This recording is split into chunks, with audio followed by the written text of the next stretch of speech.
Un autre exemple pratique que je vous propose, c'est d'utiliser Power BI. Donc, c'est un outil Microsoft de business intelligence. En fait, concrètement, vous prenez Access, vous prenez Excel, vous les mélangez tous les deux, vous rajoutez des fonctions de calcul puissantes, des possibilités pour restituer des informations sous forme de visuels, graphiques, très dynamiques, la possibilité de se connecter à plein de sources de données, la possibilité aussi de partager son travail sur Internet via une version PC ou mobile, et vous avez une idée de ce qu'est capable de faire Power BI.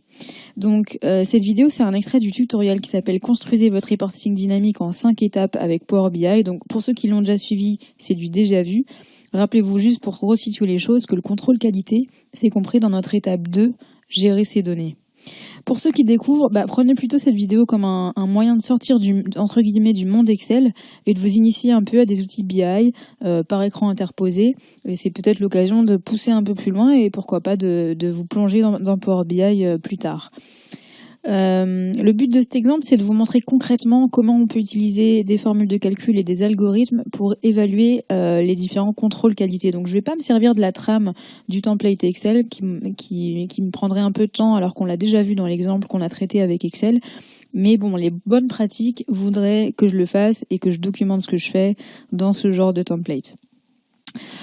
Pour ceux qui sont déjà familiers de Power BI, c'est de la mise en pratique. C'est l'occasion peut-être de vous perfectionner un peu plus. Donc voilà. Allez, go.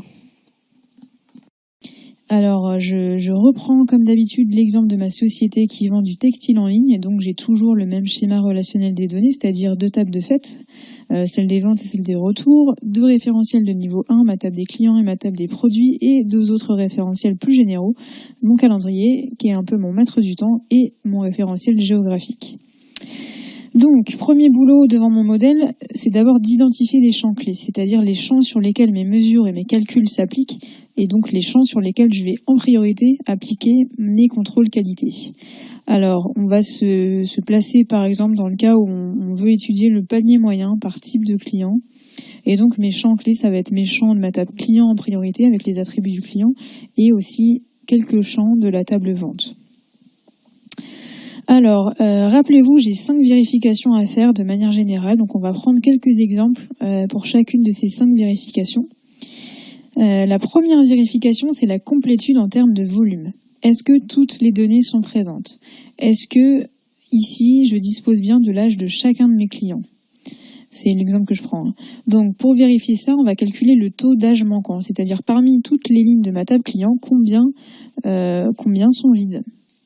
Donc, je vais dans ma table client, j'ai ici une colonne avec l'année de naissance de mes clients, et ça c'est une donnée facultative qui est renseignée ou pas lors de l'inscription sur le site par les clients. Donc, on va calculer le taux de manquant.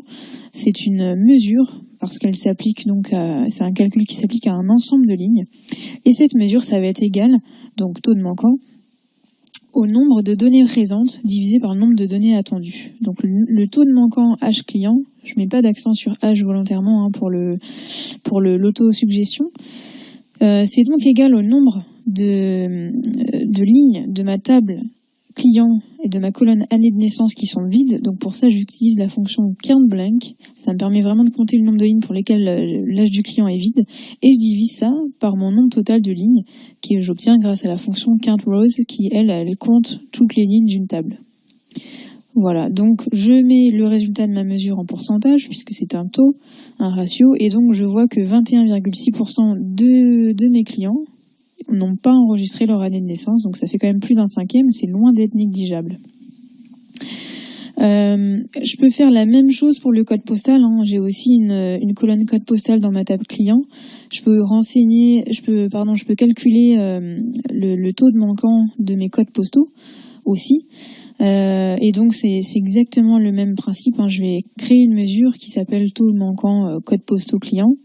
Et donc je vais utiliser pareil la fonction countBlank pour évaluer le nombre de lignes pour lesquelles j'ai pas de code postaux pour un client, et je vais diviser tout ça par le nombre total de lignes de ma table client. Voilà, donc je suis à 0,08% pour toute ma table client, donc c'est quand même très peu. Je pourrais faire aussi évaluer ce calcul-là pour la France. Et donc pour ça, parce que j'ai aussi une colonne pays dans ma table client, et donc pour ça je pourrais très bien créer une autre mesure et faire un calculate de mon taux manquant code postaux client, mais filtrer seulement sur les clients français.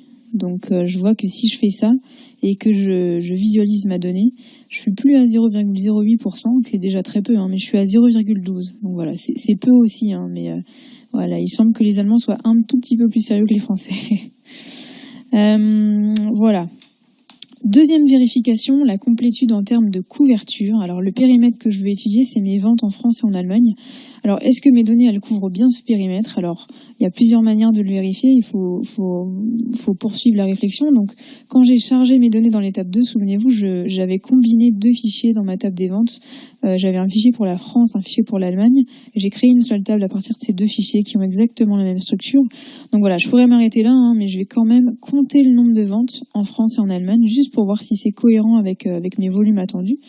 Donc dans Power BI, en quelques clics, je vais créer un tableau, je vais vérifier le nombre de ventes pour chacune de mes sources. Donc je reprends le source.name que j'ai utilisé en combinant mes 2 fichiers, et j'avais gardé cette colonne-là volontairement, et je vais compter le nombre de ventes. Donc voilà, ça me semble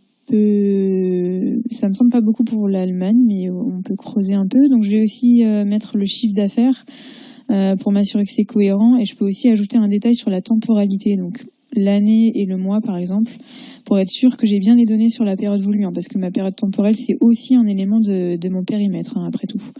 Donc je regarde tout ça et je m'aperçois que j'ai pas de données de vente sur l'Allemagne à partir de 2016, donc là j'ai un trou dans la raquette, hein. On m'a donné en fait une extraction incomplète, donc faut que je retravaille ça, et finalement c'est mieux de s'en apercevoir le plus tôt possible, quoi. Une troisième vérification, c'est la fiabilité.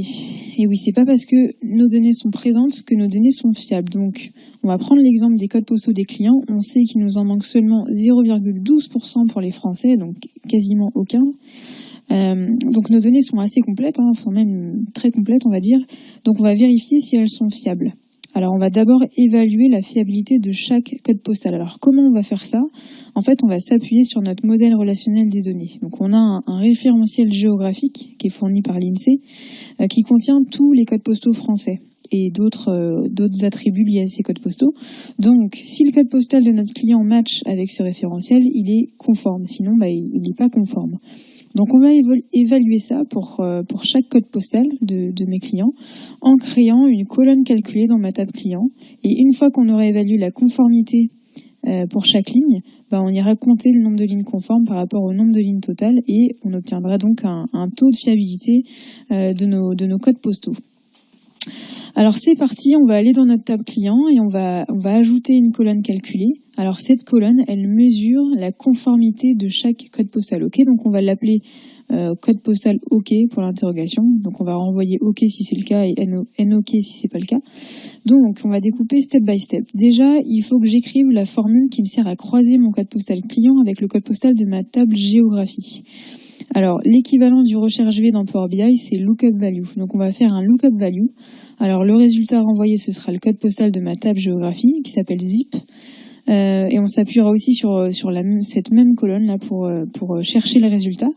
Et côté table client, c'est le code postal qu'on cherche à faire matcher. Voilà. Donc, je peux m'arrêter là. Je fais entrer pour vérifier que ma formule est correcte. Ici, donc, on voit que je renvoie bien un zip pour chaque code postal, donc, et blank quand il n'y a pas de matching, donc c'est bon. Donc, je continue ma formule. Et donc, si le résultat de mon lookup value est blank, donc si je n'arrive pas à matcher mes 2 codes postaux, je vais afficher NOK. Sinon, je vais afficher OK. Voilà. Donc, je fais entrer et j'ai bien vérifié la conformité de chaque code postal de ma table client par rapport à mon référentiel géographique. Donc maintenant, on va pouvoir créer une mesure qu'on va appeler taux fiabilité code postal, toujours sans accent à fiabilité pour l'auto-suggestion, qui va être en fait la division de mon nombre de lignes conformes, donc c'est-à-dire un calculate de count rows clients, enfin un client, donc je vais compter le nombre de lignes de ma table client, sur lesquelles je vais rajouter un filtre, donc filter, sur ma table client, et je vais filtrer seulement sur les clients dont le code postal, la vérification que j'ai fait au-dessus, donc code postal OK, est égal à OK. OK. Et donc, je vais diviser tout ça par mon nombre de lignes totales, donc count rows de clients.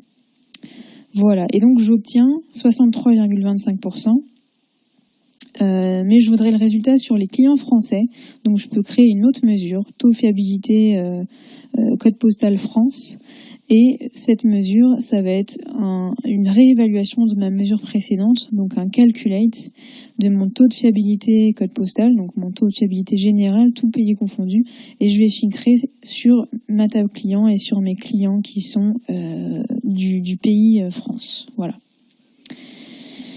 Donc voilà pour la fiabilité d'une donnée qu'on peut vérifier par rapport à un référentiel. Maintenant, je vais prendre le cas d'un autre exemple, c'est lorsqu'on évalue la conformité d'une donnée, mais en fonction d'un certain nombre de critères.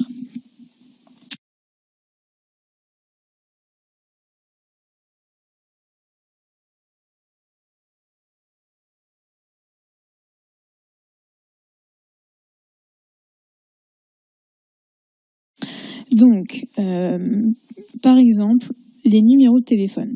Alors, les numéros de téléphone, j'ai défini 3 règles qu'un téléphone que je juge fiable doit respecter.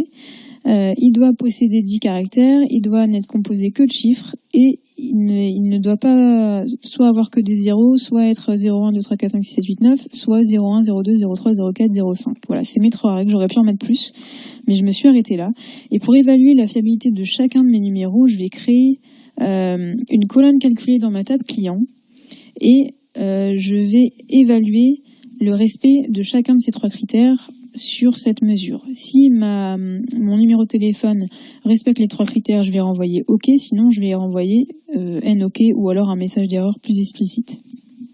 Alors, comment on fait? Quel est l'algorithme que va suivre cette colonne calculée?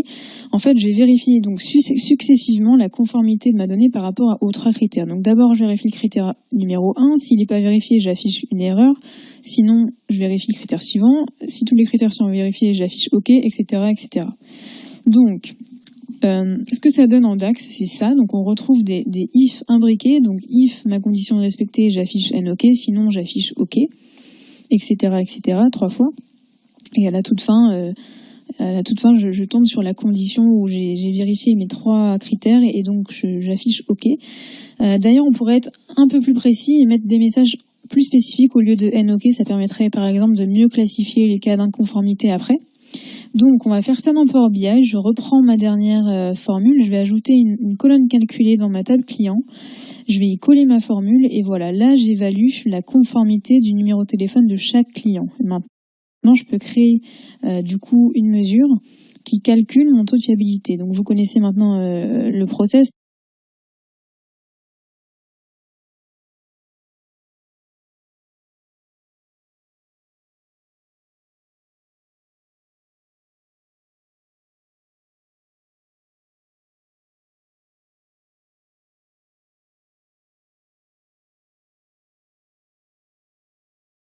C'est un calculate.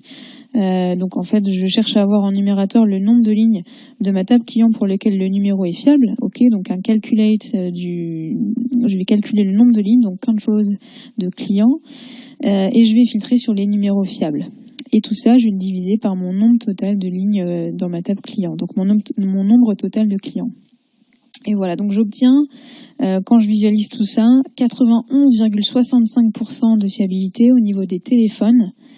Et donc voilà, j'ai pu évaluer la fiabilité d'une donnée, non plus par rapport à un référentiel, mais par rapport à un ensemble de critères. Voilà, donc bien sûr, vous pouvez suivre cette logique pour n'importe quelle autre vérification de fiabilité, hein, c'est-à-dire que d'abord vous définissez vos critères, vous créez vos colonnes calculées avec autant si besoin, vous créez des colonnes intermédiaires, hein, il n'y a pas de problème là-dessus. Si dans votre algorithme vous avez besoin de données qui sont intermédiaires, vous pouvez très bien créer des colonnes intermédiaires et ensuite créer votre colonne calculée entre guillemets finale. Et puis, bien sûr, ensuite, vous pouvez créer vos mesures et donc vos taux de fiabilité. Alors maintenant, une autre vérification, l'avant-dernière, c'est la pertinence. Alors je m'y attarde pas trop Ça consiste à s'assurer qu'il y a une corrélation entre mes champs clés et le phénomène étudié.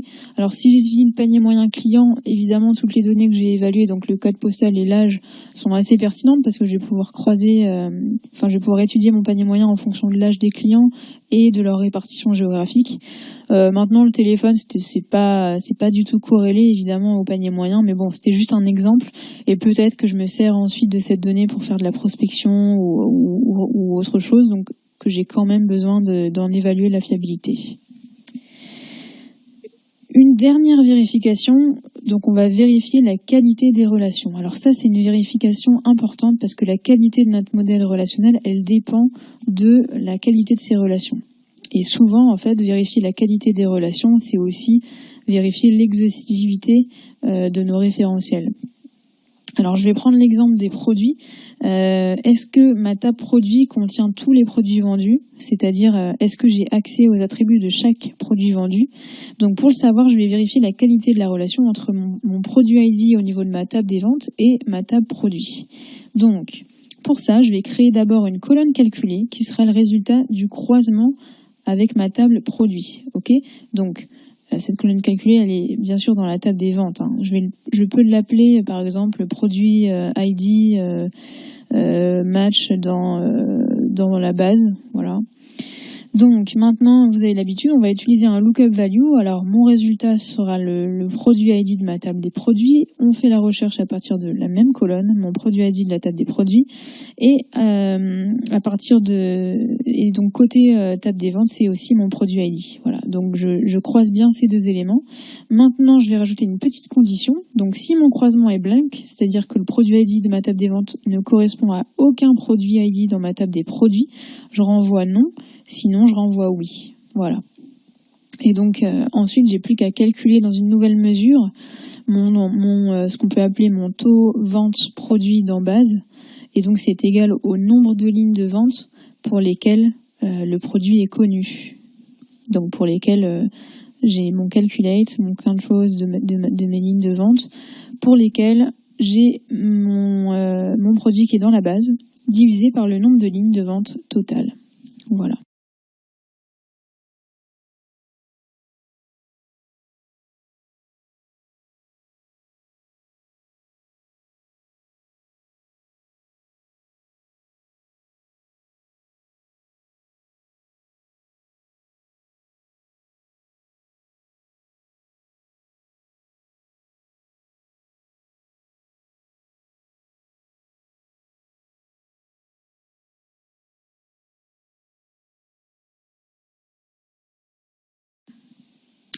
Et voilà, j'ai pu vérifier la qualité de cette relation-là. Et du coup, d'ailleurs, quand j'ai un taux comme ça, je peux bien sûr aller plus loin. Quelle que soit la vérification que je fais, je peux toujours aller plus loin. Par exemple, ici, créer un tableau avec mes produits ID. Je vais ne représenter que ceux qui sont inconnus dans ma base, donc pour lesquels taux vente produit ma colonne calculée est égale à N OK. Et donc, ou à non. En l'occurrence, ici, j'ai qu'un produit ID. Donc, je vais pouvoir l'ajouter à mon fichier source et aussi, de ce fait-là, augmenter la qualité de mes données et fiabiliser mes informations. Voilà, et enfin, dernier point, n'oubliez pas de formaliser vos contrôles. C'est important, ça vous permet d'avoir une vue d'ensemble. Et puis, ensuite, mettez en place des actions correctives sur vos données. Pour pouvoir améliorer leur qualité et bien sûr suivre tout ça en réactualisant votre modèle régulièrement et vos calculs liés à ce contrôle qualité.